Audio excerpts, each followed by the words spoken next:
Yo, what's going on, everybody? Today we're gonna be breaking down the beat to Pretty Bitches in the Lobby, the first single I ever dropped as a producer on Milo. I'll have the link in the description. And yeah, so basically I'm gonna be going through the steps on how I made the beat, how I produced it, and yeah, let's get to it. Oh, by the way, a little intro about this song. So I made this track in Tokyo last year when I moved out, when I left Paris for everything, and I met a guy called Cyprus. So he's basically a pop R&B singer who's been living in Japan for the past 7 years, in and out from Australia. He also raps in Japanese, sings in Japanese. The idea behind this track is I had recently discovered that there's actually a huge Brazilian immigration in Tokyo, and I wanted to have a track that kind of blends the Brazilian culture and the Japanese culture. And at the time, actually, I was only making like baile funk beats, Brazilian funk beats, so it kind of happened naturally and fit perfectly with what I was already making and producing. He was also doing a lot more singing and R&B production. So we thought, yo, let's combine Brazil, Japan. Let's try and make a song mixing both. So that's basically how we started with the song. We had started the track at his label studio. I was just going through beats and I had played this one that I had made called Ipanema, one of the Rio neighborhoods. He fucked with it and he started recording directly. So the first session we had only done like the first part to the chorus, I believe. And you know, the top line kept spinning in my head.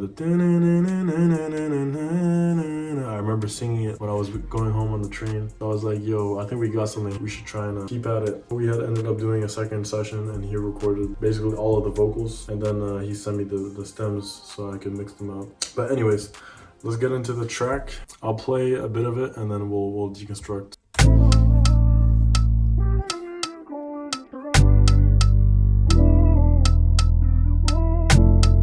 So I think when I started making the beat, I had started with these chords. So I'm gonna play that for you.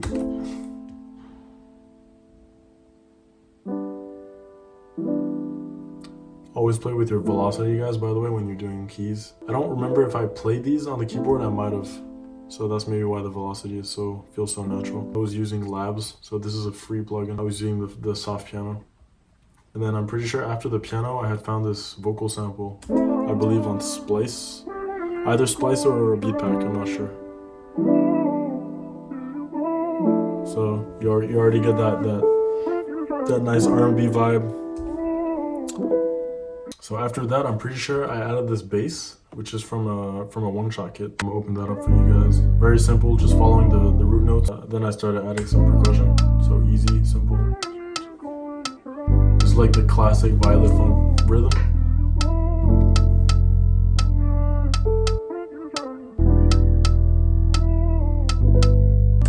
Had this snare that hits at the beginning to add some more impact. And I didn't want it to feel the same as the first 8 bars, so from 8 to 16, I'll loop that for you guys. I added these perks. These are also from a drum kit. So I had these perks here.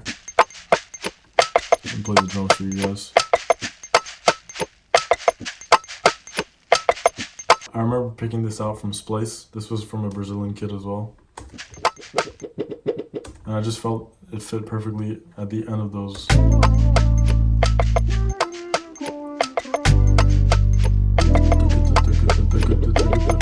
It just like brings it back and loops it in a nice way. So that's basically like the skeleton of the track. So we have this intro. So you directly really get in the vibe of the song and the R&B Brazilian feel, you know? Let's see what we got going on in this next part. So here, just basically adding, this is also another sample, just kick samples, a very heavy kick. When you listen to this, I don't know, it feels like something's coming, you know, when you hear the big kicks. It kind of hypes you up, you know. Alright, so this is the second part of the song. So I wanted to really switch it up, have some different percussions, bring a different bass in, which really like gave some variety to the track as well. So this is a nice Moog from the UAD-X Mini Moog synth. I use this all the time. I wanted some silence as well in the beat. That's what I do that in a lot of my beats. So I basically cut it off. And it just gives you like a sense of, oh, what's going on here? What's next? Those kicks again. And this felt kind of empty, so I knew I had to find some vocals. So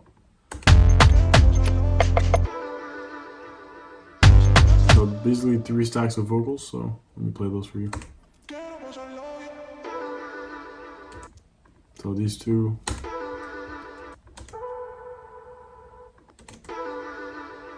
Notice how they all cut directly. There's no tail to the audio, and I really like that.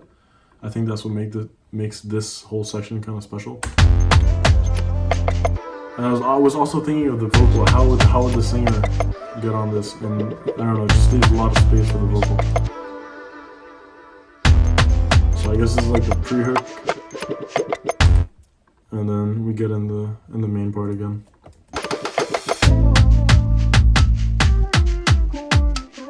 Added some perks here as well.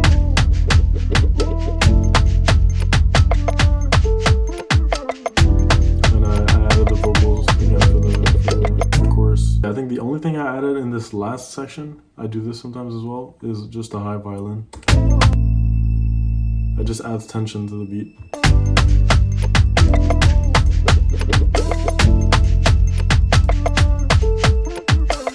And let me see what I got going on the mix. I'm pretty sure it's very simple as well. Honestly, not much going on, just just leveling. Honestly, just leveling. That's what gives like 80% of the song, is just leveling. So that's basically the beat. I'm gonna show you guys the recording session as well, because I ended up adding some guitars to it as well. All right, so we're in the Logic session now. Let me mute the vocals and show you guys how I produced the guitars. So these were actually produced once we had already done all the vocals, because I wanted to have a guitar that just accentuates his chorus part.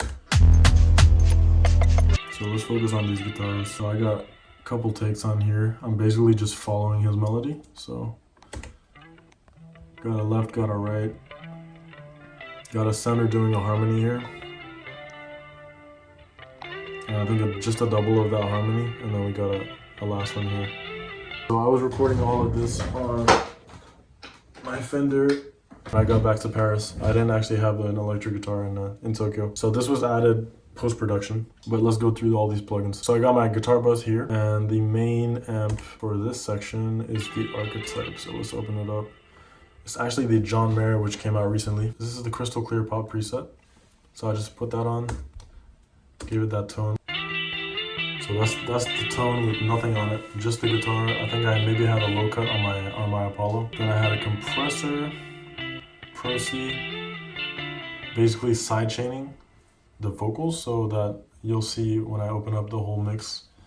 Basically the guitar is ducking every time the vocal is hitting, because since it's following the melody, I wanted to leave enough space for the vocals and the guitar at the same time. Then we have an EQ, Pro Q, just cutting some low end. And some of this mud around here, around 400.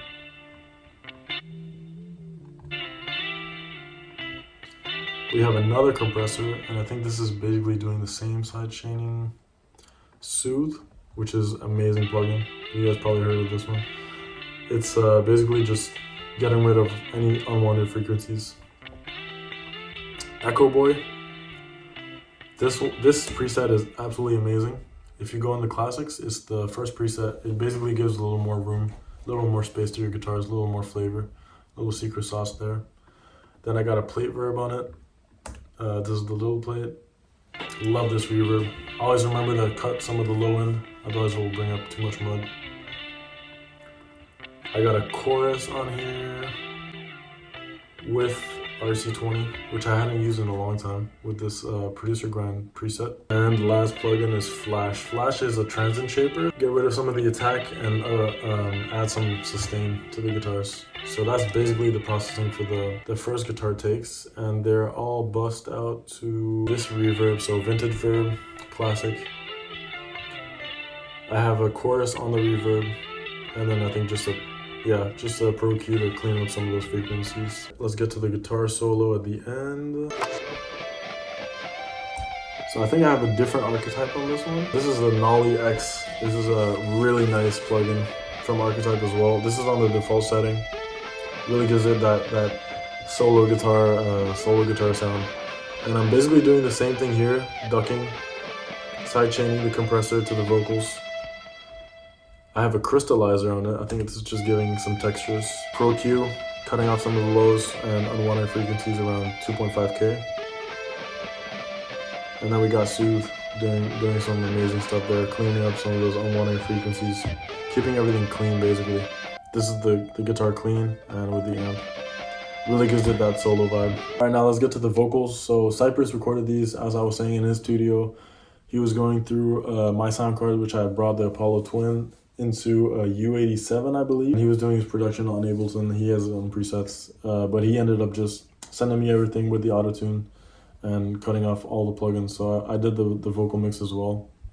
So let's see what we got on these. The way I mix vocals is I start off with the group, and then from the group I mix into it. So starting off some Soothe.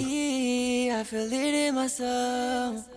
I need need that girl, on, you taking control. Might be hard to hear if you're not on headphones, but basically just helping with those unwanted frequencies once again. EQ, cutting off some of the low end, some of that muddiness, 200 to 400, always kind of muddy. And I know if Cyprus really like the clear, crispy vocals, it really helps. Instead of boosting so much high end, you guys can try that trick. Just cut off some of the lows, and it really helps. Got this LA2A, which I always use on vocals. Just barely touching it, giving it a bit of gain as well. So we're not even doing 1 dB. Then we got this crazy EQ. Had a lot of unwanted frequencies still.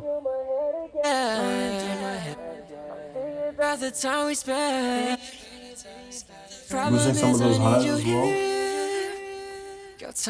And notice how all of these EQ moves are very small. I'm not doing more than like 2-3 dB. It's always like 0.5, 0.6, 1 dB max, especially on the vocal bus. This yes is basically getting rid of those S's, attenuating those sibilances.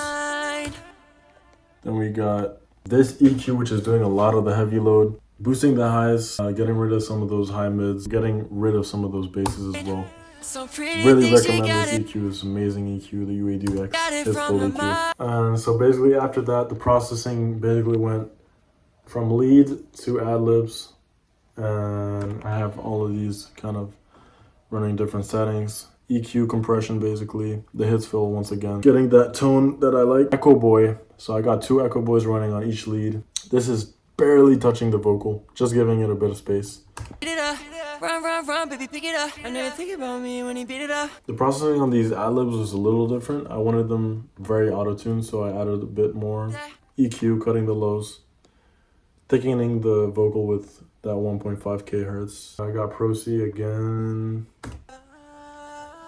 This is also barely touching his fill, boosting some of those basses that I had cut off, lowering the high mids a little bit as well. Then we just got a channel EQ, a micro shift, which is doing a little bit. Mixes at like 16%.